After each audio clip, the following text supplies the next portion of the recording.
joined today by Alger Stone, who is not only a World War II veteran and American hero, but also a Bronze Star medalist. Mr. Stone, it's a real pleasure and honor to meet you today, and I thank you for taking some time to talk to us. Thank you for that.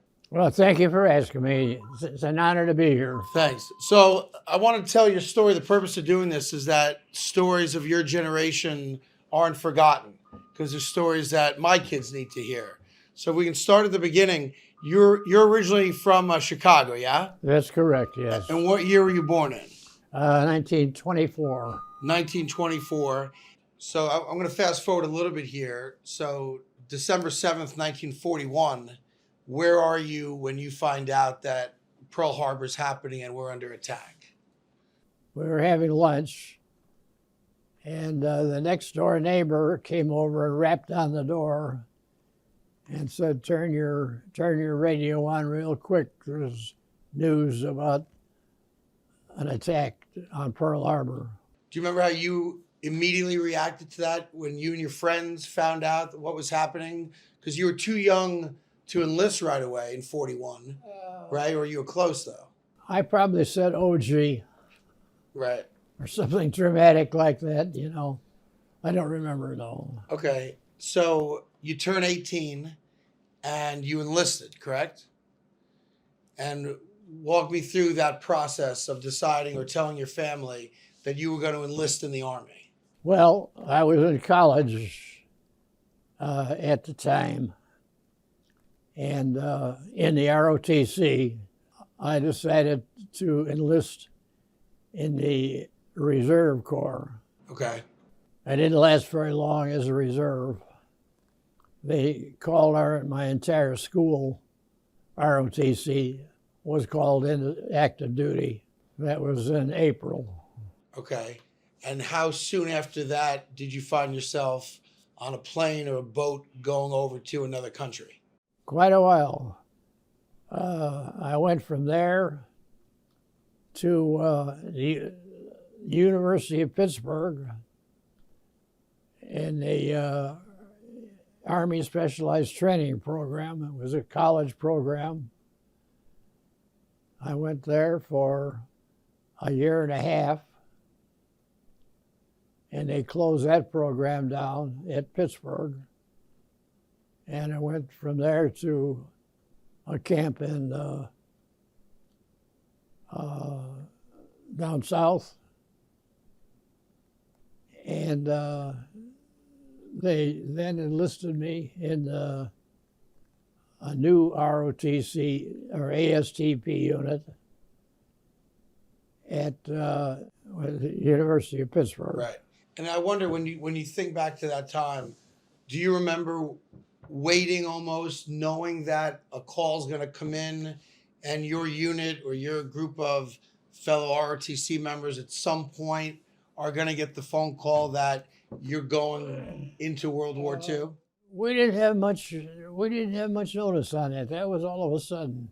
Really? That was right in the middle of a semester in college, and you wouldn't expect they would chop it at that point, but they did. They chopped it right there. And do you remember getting that phone call? How does that work? You're in the middle of a semester? No, the whole unit was called out in formation, advised that the program was closed, and we'd be sent to a camp. Did they tell you where you're going right away? Yeah, we went to Indiantown Gap and joined the 95th Division, which is now historically a famous infantry division from World War II. Right. So how long did you train before you're sent over to France? 6-8 months. And do you remember what the training was like? Is it what we see on TV? A lot of it was no different than we had in basic. We had a pretty husky basic. Right. And it was really no different. And do you remember? I wonder, is this you know you're prepared to go to Europe, and you know what's going on, but do you remember any sense of, I can't wait to get there, as opposed to, I hope I don't have to go because the loss of life? Do you remember what it was like? No, I have to say I didn't have either feeling. I was not in a rush to go, but I wasn't afraid to go. I was going to ask you, and I apologize for asking this question because it may be offensive. Were you afraid at any point? I was in between there. I was neutral. Got it. I was ready to go when the division went.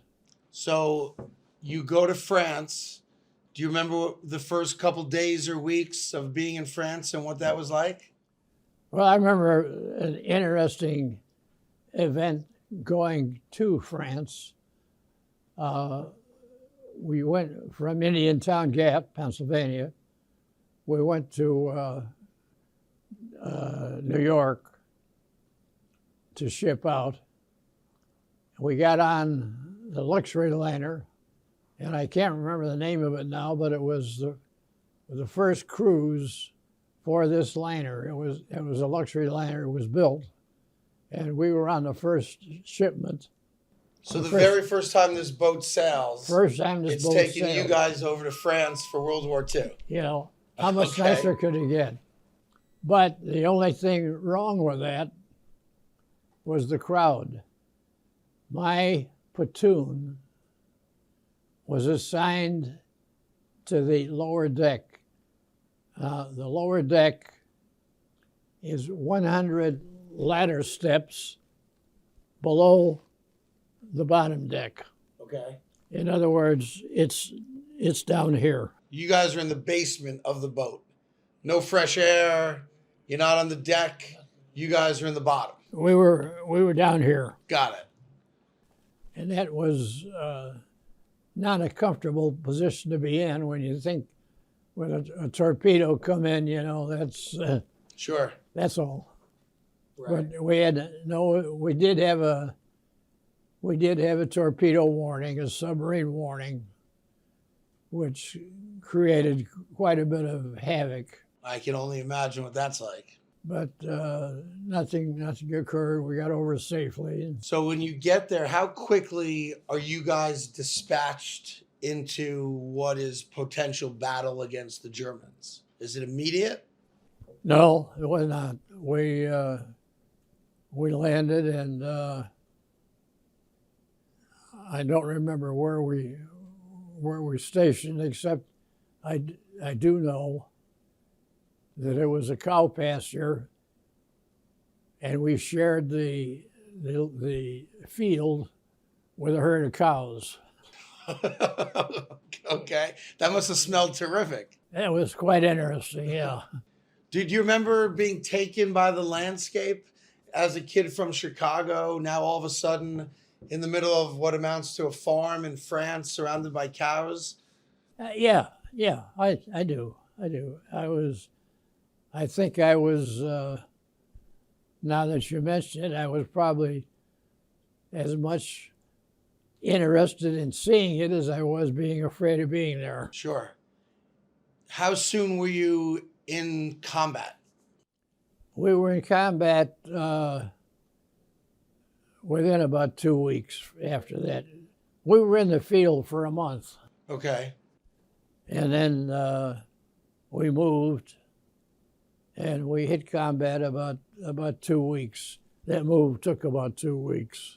Can you describe what that first combat scenario was like and what it was like for you? Well, first combat scenario probably was in the move. We moved on trucks and foot, but in this particular time we're moving on trucks, and the Germans had hidden in the woods off to the side, and they were spraying the convoy. Actually, nobody got hurt. Right. In my platoon, actually, nobody got hurt. Which is amazing, really, considering that you couldn't see where they were, right? I can't say we ever saw a bullet go through our Right. truck. But you could hear it. They could hear So them. you knew that people were shooting. We knew they were shooting. Right. And at any point, did you get to a place where the combat got to a place where you guys captured any of the soldiers, or were you worried about any of your guys being captured by them? Where we captured some? Yeah. Yeah, I was involved in capturing a few. Do you mind sharing one of those stories? Oh boy. Well, yeah, I've got one incident that is interesting. I was platoon sergeant by this time, and I was assigned to go down this clay road back towards a town and bring my platoon back there. Well, by this time, my platoon consisted of about 12, 14 men instead of the normal, what's a platoon, 40-some. And I only had around 12 men. But we were going down the road, and all of a sudden, we wide open. We get under gunfire, and off to our left are two Panzer tanks in the woods shooting at us. And why they didn't hit us, I don't know, but they didn't. So we ducked off to the side, and off to the side was water up to my chest. That was the coverage I had was water from the chest down. Anyway, we got out of that. Eventually, the tanks pulled out, and we got up and started moving into that little town to take the town. And got under fire from a sniper from a steep church tower. He was taking pot shots at us, and we were ducking in the stores. Well, we knew that something was going on over there around the corner, so I crossed over and I had my assistant sergeant go here, and we went in like this. Well, much to our surprise, I broke through the brush, and Big Hero hollered, Armsy Hack, or how do you say that? I forget how you say it in German. Raise your arms, raise your arms. Right. Anyway, when I get through there, I look, and here's 80 German soldiers in formation standing in the road. 80. 80. I got an M1, and my sergeant's got an M1, and there's the two of us, and we got 80 guys we're looking at. Right. Well, thank God, out of that crowd, one guy takes off and runs and hides in a dugout, and I had nothing to do but pretend like I knew what I was doing. Sure. And I hollered it again, and they didn't react. They showed their hands. They had no weapons. It turns out this was a group that was being brought in for wanting to surrender, and they were all surrendering. So 80 German soldiers surrendered to you and your buddy. Yeah. Essentially.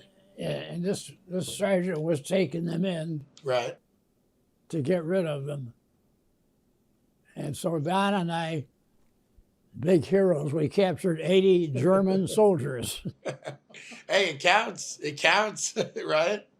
I never I never heard a word about it.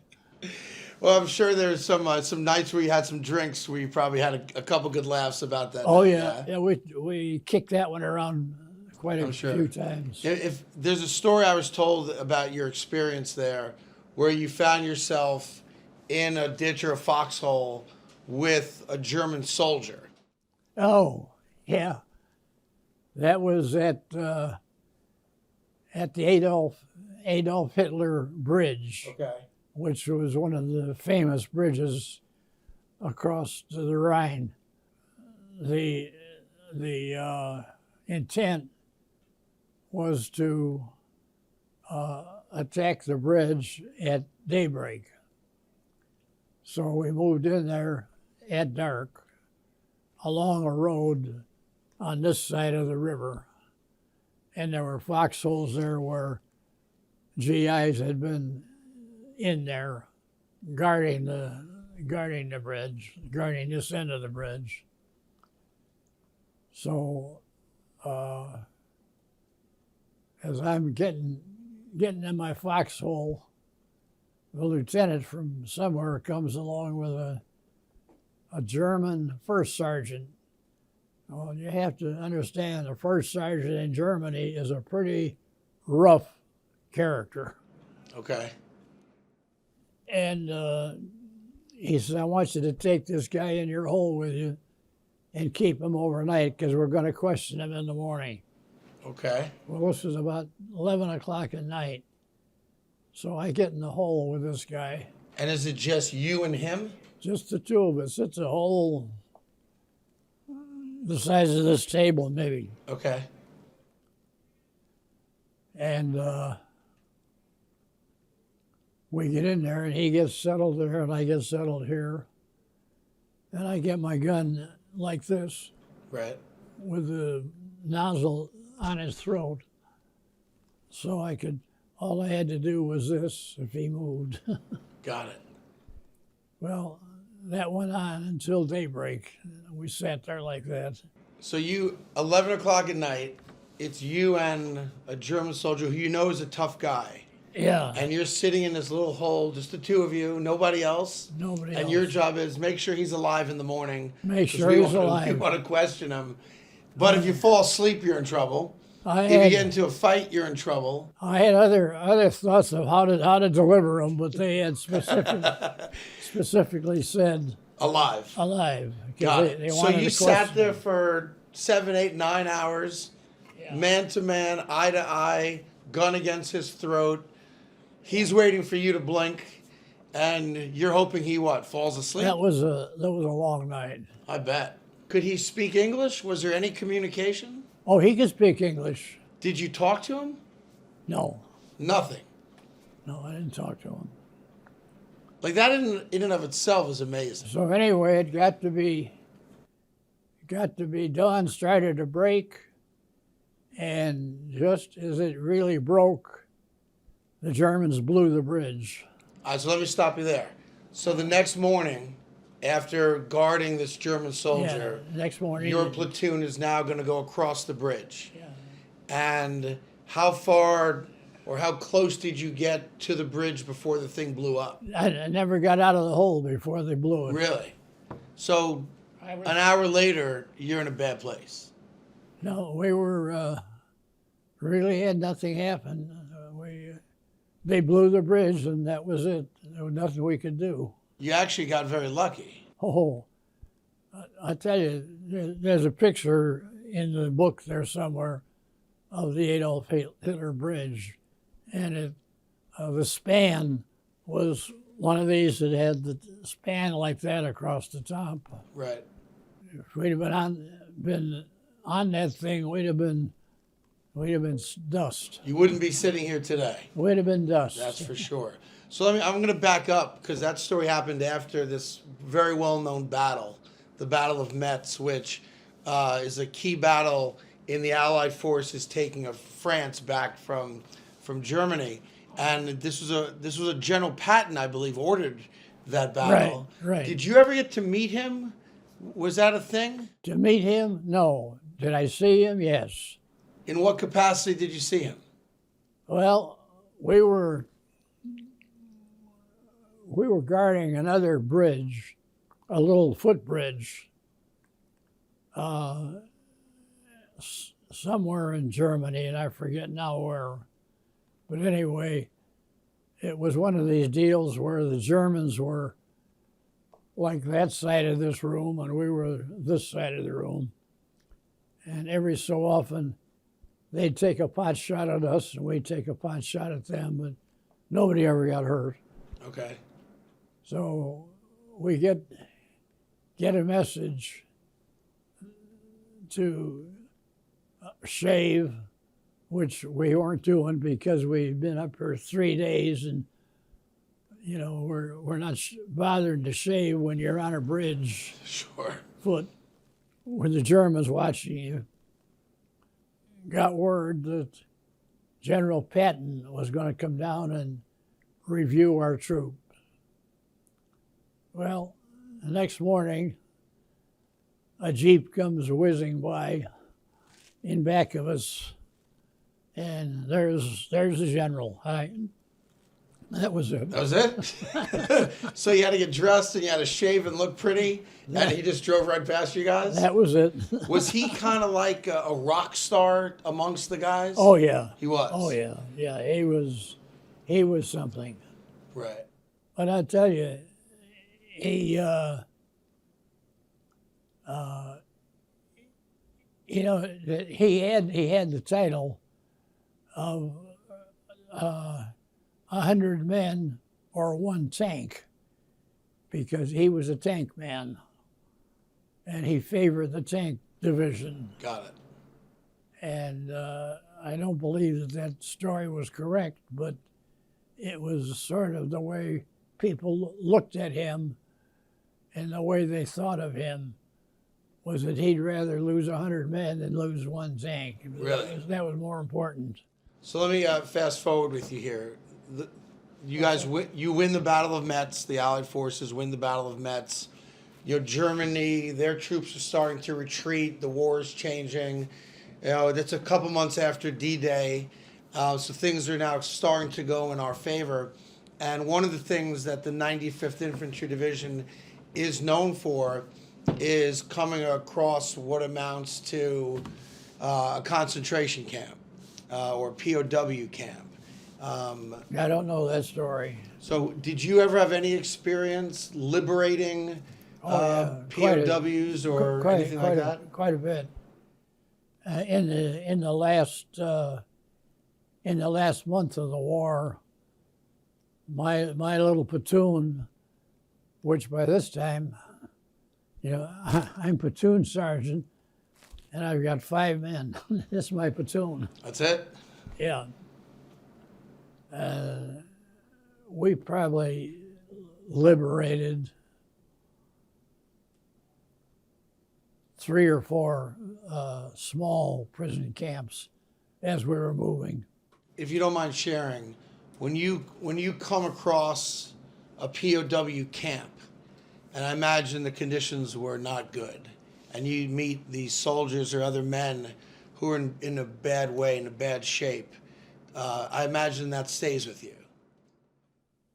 Well, the POW camps are where we were taking our men were easy. It was when we hit one where there was a German prison camp.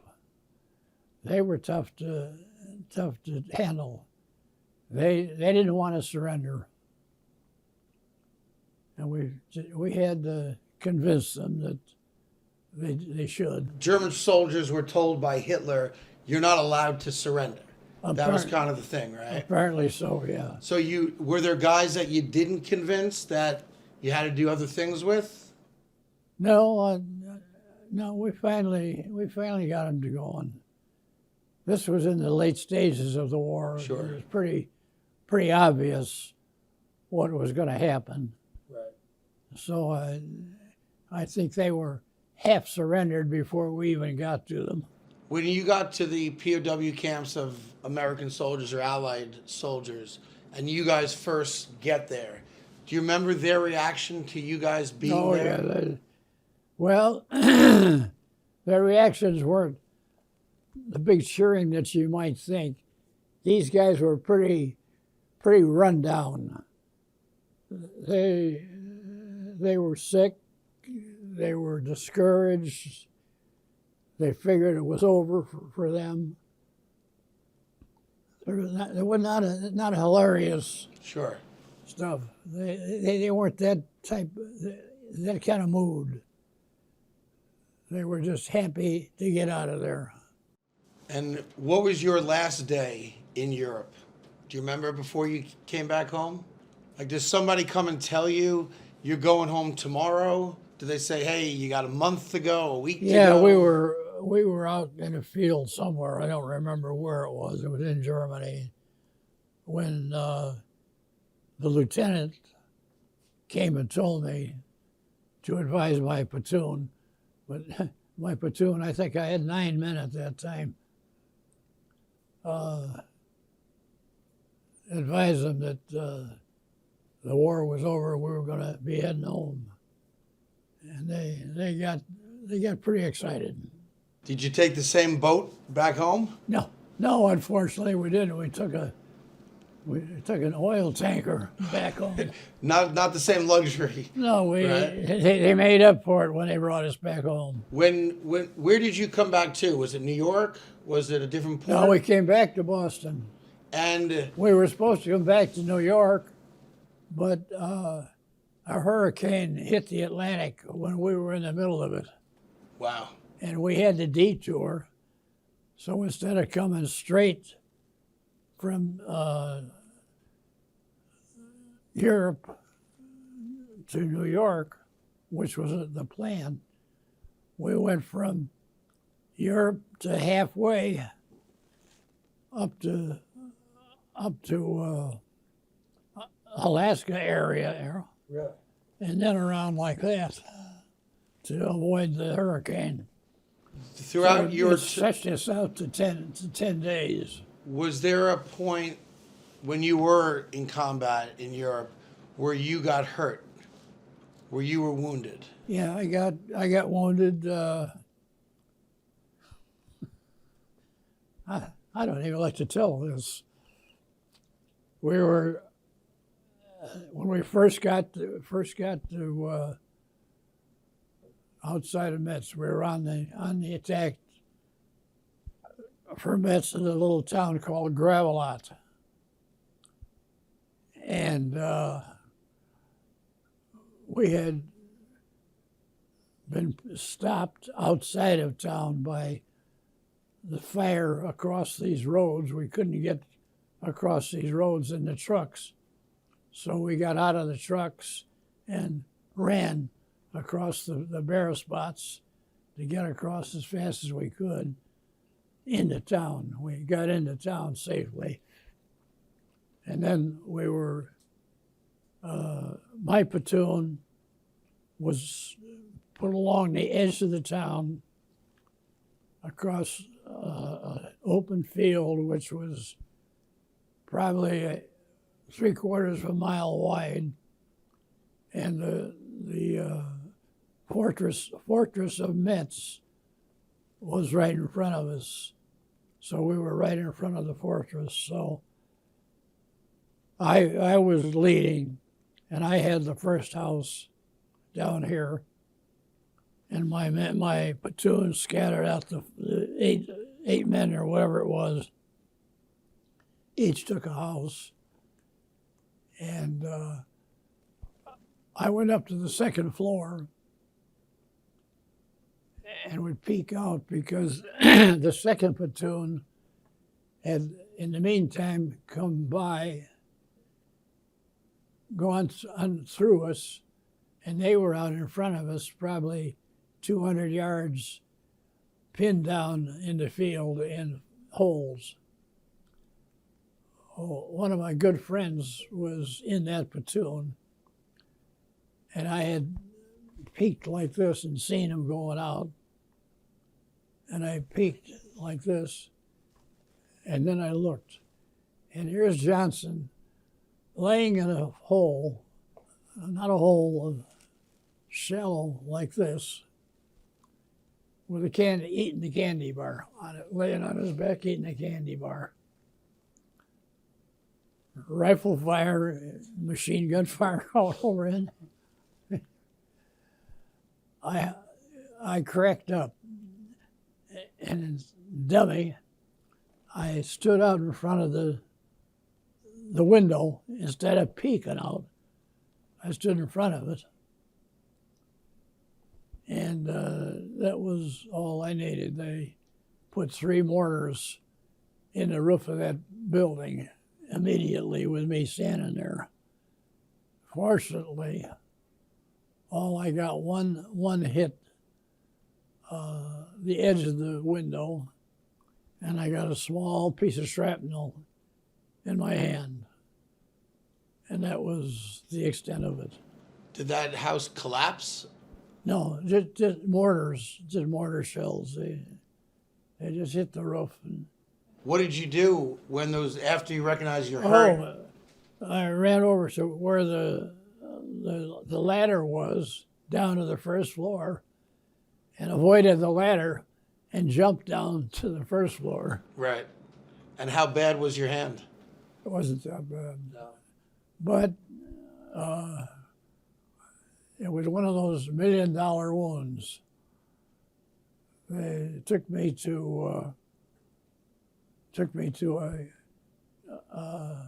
camp, a Red Cross camp, and operated and got the shrapnel out of my hand. And then put me in an ambulance and took me to Paris and put me in a hospital there on the 8th floor, looking out straight ahead at the Eiffel Tower. Mm. And I was there for 4 weeks, which was longer than I needed to be. Right. But there was a reason for that. The nurse on my floor, or the nurse on me, and I had gone to the same high school in Chicago. Really? Yeah, she was 4 years older than I, but we had gone to the same high school, and so it was, I never knew it for a fact, but I always suspected that she shuffled the papers a little bit, because I was there for 4 weeks after I met her, and my hand didn't require that much care. If you had told me you married her, that would be like the greatest love story of all time. Oh, that was fun. Yeah. So sitting there across from the Eiffel Tower, Uh-huh. and you can still see that in your mind today? Oh, yeah. Through that window? Yeah, I can see that tower. It's just like I'm looking at that flag. Did you ever go back to France later in life? Yes, yeah. What was that like for you?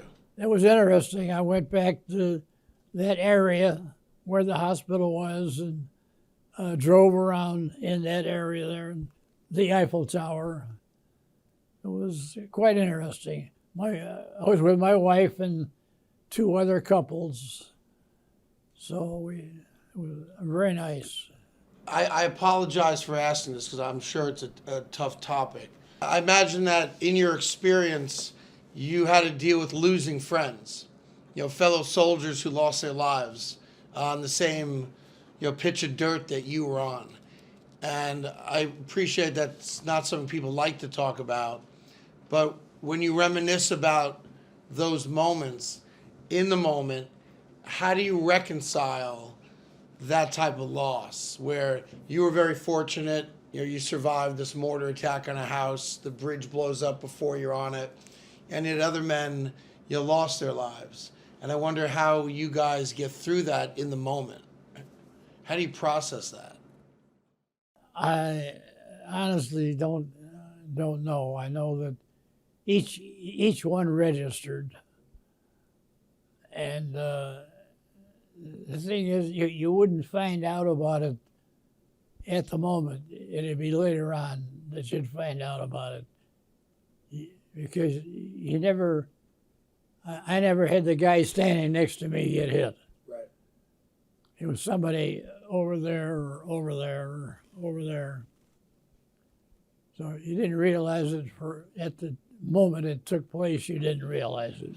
Is there anything about your experience at World War II that you want people to know, that you want to make sure future generations don't forget?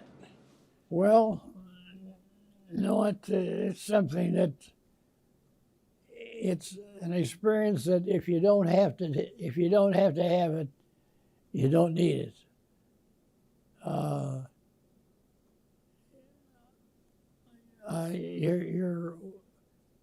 You're under pressure all the time.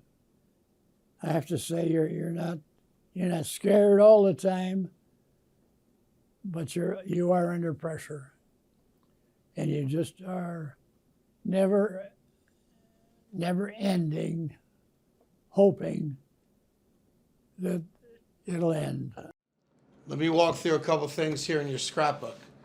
The first thing that I see in the scrapbook is the letter awarding you the Bronze Star Medal. By direction of the President, under the provisions of Executive Order 9419, February 4th, 1944, you've been awarded the Bronze Star Medal for exemplary conduct in ground combat against the armed enemy while assigned as Private First Class 379th Infantry Regiment, on or about the 12th of January, 1945. Do you know that you're going to get a bronze medal? Do they tell you? Does a letter just show up at your house? How does that work? I received that bronze medal within the last 6 months. Really? Yeah. What took so long? I don't know. So you had 50 years go by? I knew it'd been awarded, but I actually got the medal about 6 months ago. What was that like? Well, it was uneventful. It came by mail. Wait, hold on. So you're a war hero with a Bronze Star Medal, and they mail it to you? Nobody comes and shows up and says thank you for your service? No. Was that disappointing? No, not after all this time. It wasn't, no. That's crazy to me, that it would take so long for you to actually receive the medal that, you rightfully earned. That's crazy. Well, I got it. It shows you the difference in generations. Like today's generation would yell and scream, "Where's my medal? Where's my medal? I want my medal." Your generation was a different breed of man. Yeah, but when you go through what it takes to get the medal, getting the medal is not as important as living through what you did to get it. Well, I want to say I really appreciate you sitting down with me today. Your story is, amazing to me. All the stories are amazing to me. I appreciate the offer. Yeah, your stories need to be told. Like my kids need to know your story. That's why I want to do this. When are you going to be broadcasting? We're gonna take some time editing all this together to make sure that I look as good as you do, and then we're gonna get it out there. Probably be a couple weeks, probably January. Probably January. So will you let somebody know? So. I'm gonna make sure you see it first before anyone else gets to see it. You'll see it. Oh, okay. Okay. I'm told that there was a point in your life that you were a pretty avid golfer. Is that true? That what? That you were a pretty good golfer? Is that a true story? I hit the ball a lot of times. Me and you both. If that's good, yeah, I'm great. I don't know how good that is. I'm great. I appreciate your service, and I appreciate your time very, very much. Thank you. Well, I thank you for the opportunity. Thanks. Be well and have a great Christmas and New Year. Okay, thank you. You. Thank you, gentlemen. Thank you all for allowing us to do that.